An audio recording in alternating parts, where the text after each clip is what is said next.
বাবাই কি খবর? মানে আপনার কথা যদি বলতে হয়, আসলে আমার ক্যারিয়ারের যত বয়স, আপনার সাথে সম্পর্কের বয়সও তত। বাহ, আপনি এত এত চরিত্র অভিনয় করেছেন আমার লেখা, আমার ডিরেকশনে। এবং আহ, আমি তরুণ বয়সে আপনার মতো এরকম একজন প্রতিভাবান অভিনেতার সাথে আমার যে সাক্ষাৎ, এটা আমার আসলে সাবজনমের ভাগ্য। আপনি আমাদের লিজেন্ড এবং অত্যন্ত উঁচু মানের একজন অভিনেতা। স্যালুট বাবু ভাই।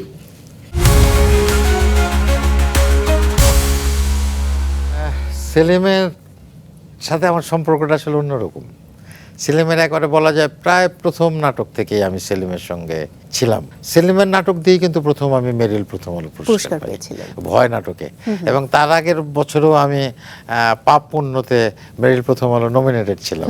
হ্যাঁ, তো সব কিছু মিলে, এবং সেলিম আমাকে ছাড়া কোনো নাটকই করতো না।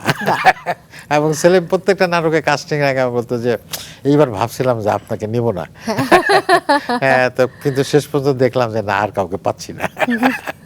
হ্যাঁ, মানে আমরা একটা জুটি ছিলাম, মানে বলতো আর কি। তখন সাবলাইম একটা প্রতিষ্ঠান ছিল, নির্মাণ প্রতিষ্ঠান। তো আমাদের একটা জুটি ছিল, ওই সেলিম লিখতো, ডিরেকশন দিত, আমি অভিনয় করতাম, আর খসরু ছিল ক্যামেরায়। আচ্ছা, হ্যাঁ, কামরুল হাসান কামরুল খসরু, হাসান হ্যাঁ। খসরু ভাই, সব বড় খসরু বড় ছিল লোক, বড় ক্যামেরায়, বড় মানুষ। আর জুয়েল ছিল হচ্ছে এডিটর। তো বলতে যে এই চারজনের একটা জুটি আর কি।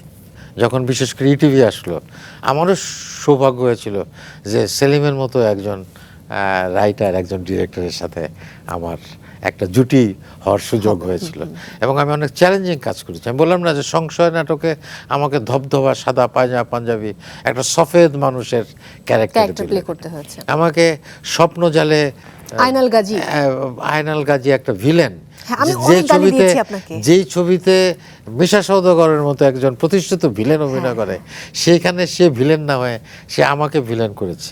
এবং আমি তার সম্মান রাখার চেষ্টা করেছি। খুব ভয়ঙ্কর অভিনয় করেছেন।